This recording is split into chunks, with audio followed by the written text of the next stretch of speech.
I would like to cover this issue with the utmost respect and a lot more sympathy than what this current campaign is doing. Last night at 2 in the morning I came home stuffed from work. I come across these very red, very socialist banners like the one I'm presenting now with Kony 2012. Initially I thought this was a Republican candidate because, shit, they've all got weird names. Who in the fuck calls their kid Mitt Romney or Rick Santorum?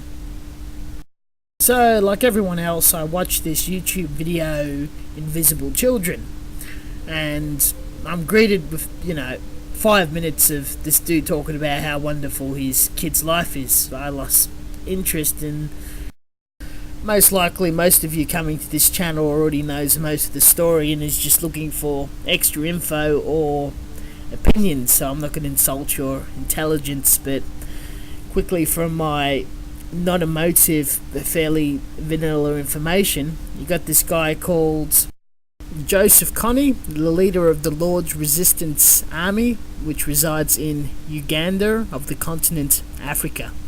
He's accused of killing tens of thousands of people and enlisting in crimes around children, which can be very emotive to the Western people. Now I have some criticism of this campaign. Why is it so simplistic? If you went around walking around with a Bin Laden 2002 t-shirt 10 years ago, you're going to get punched in the face or arrested. Second, why is the campaign is awareness around this individual and not the issue itself? It's sort of trying to make it very emotive, choosing someone to portray as the evil, the single evil one person. It's like they're marking him out as the new Bin Laden, the new Hitler. You need someone to vent your hate on. This is asking for physical or violent intervention, particularly where a lot of the people being campaigned are American senators or representatives. I don't know if they want to do a new war on terror or whatnot, but the last few times America's been doing that, they have not been very good or lucky at it. On top of that, these guys are jungle guerrillas. Does anyone remember Vietnam? I think the only Western country that's ever had luck in jungles was Imperial Japan. You remember this fella, right? Gaddafi was a lot more dangerous 10 years ago with a nuclear enrichment program. America's been slowly disarming him over the years, but I can bet you bottom dollar that he most likely got taken over for the nice oil resources, and America was in the neighbourhood. You look at Libya right now. The country's practically pulling itself apart on the BBC. All the other news services aren't really covering it at the moment. Bin Laden's been dead for a little while now, and Afghanistan is not safer for it. Guerrilla organisation such as Al-Qaeda are significantly weaker, but at what cost? It's evident that the Western powers are not very good at dealing with these situations, particularly on top of very difficult politics. We seriously need to sit back and work out how else to attack this very delicate situation.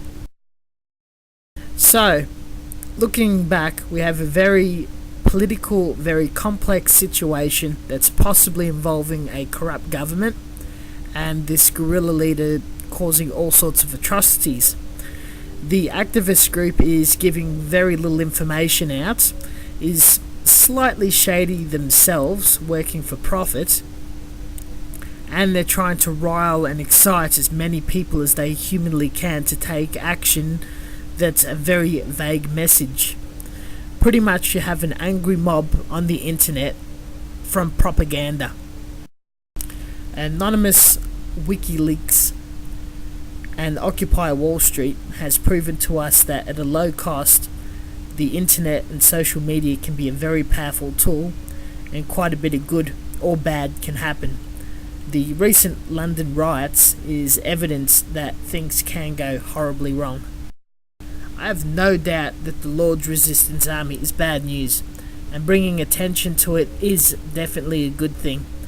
But I am unsure that Invisible Children is knowing what they're playing with and is heading in the correct direction.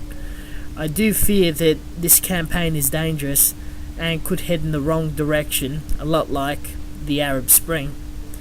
If you are to support this movement, I ask you to do research behind the good, bad and ugly of invisible children and of the entire issue. It is extremely complex, but if you do believe in the cause after seeing all sides, including criticism, then you'll have my respect for following it. Also, please do not feel that you need to be bullied in following an activist group or charity. Other people do have their lives to go on with.